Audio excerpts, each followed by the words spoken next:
Isa din sa mga dahilan kapag nagko-commute ako, umuupo na lang ako sa bus at titingin ako sa mga bintana at ang gaganda na makikita mo. Dito nga sa Singapore, ayan nakikita niyo yung karsada at nasa flyover kami at nakikita niyo ang Ferris wheel.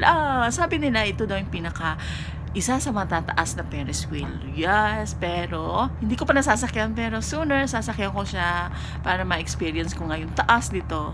At you can see din yung mga background niya ay overlook pa rin po sa dagat. Dagat yung connect siya sa dagat. Tapos ayan yung mga condominium, apartment, lahat-lahat na. Tapos yan nga yung overpass. See, overlooking talaga, ang ganda ng view dito sa taas kahit papano.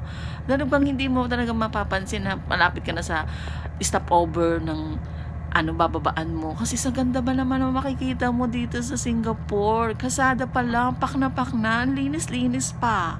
So see, ang ganda.